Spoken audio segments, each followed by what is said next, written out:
Mlada slovenska reprezentanca je na koprski Bonifiki odigrala prijateljsko tekmo z Ukrajino. Selektor Primož Gliha je predstavil prenovljeno reprezentanco, ki bo junija z Andoro začela nov kvalifikacijski ciklus za prihodnje evropsko prvenstvo. V slovenski reprezentanci do 21. leta poteka menjava generacij in tekma z Ukrajino in ponedeljkova z Makedonijo, ki bo v Celju, sta za selektorja prvi preizkus v okviru priprav na nove kvalifikacije. Čas do junijskih uvodnih tekem v skupini z Italijo, Srbijo, Severno Irsko, Litvo in Andoro bo namenjen iskanju optimalne enajsterice. V njej so v tem trenutku 4 nogometaši, ki igrajo v tujini, ter 2, Luka Kranjc in Petar Stojanović, ki sta v tem trenutku na zboru selektorja A reprezentance Srečka Katanca. Je v kvalifikacijah pričakovati tudi Luko Kranjca in pa Petra Stojanovića? Glejte, nogomet je živa materija. Mi smo tukaj predvsem, da smo servis A reprezentanci, kar je povsem normalno. Ali bodo ti fantje v naši reprezentanci, ali bodo v A reprezentanci, to so pač teme za kakšen drugi dan, ker glejte, se poškoduje nekdo v A reprezentanci in fenomenalno je strani selektorja A reprezentance Srečka Katanca, da si izbere mladega reprezentanta, kajti lahko bi si izbral nekoga drugega, starejšega.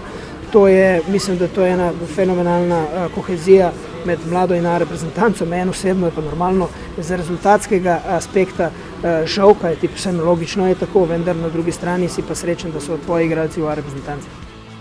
Primož Gliha je sicer na priprave na Primorsko pripeljal kar 14 nogometašev, ki še niso zaigrali za to selekcijo, v kateri bo zaradi poškodbe stopala na svoj debi še moral počakati Luka Zahović. Reprezentanca torej zaenkrat ni optimalna.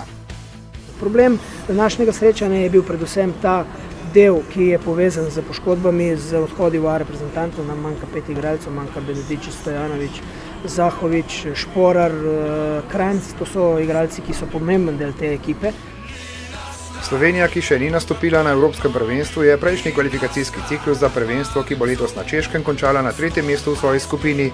Ukrajina je v dodatnih kvalifikacijah izpadla proti Nemčiji, je pa doslej na prvenstvih stare celine nastopila dvakrat. Leta 2006 na Portugalskem je osvojila 2. mesto. Ja, res je, Ukrajinci so močni, lepo so igrali, hitro so igrali prvi polčas.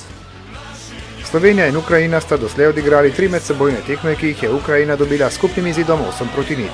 Tokrat je torej k tej bilanci dodala še 2 zadetka, ki sta ju prispevala Svatok v prvem polčasu in Klobas v sodniškem dodatku. Kljub porazu pa je bila tekma z močnim nasprotnikom pravšnji test prenovljene reprezentance. To je posledica tega, ker smo se prvič zbrali in še ta sistem nam ne gre glih še zraven, ker nimamo tega še, da bi pokrivali igralce tako visoko, ker imamo v klubih drugače rečeno. In mislim, ko se bomo igrali, da bo to teklo kot po maslu.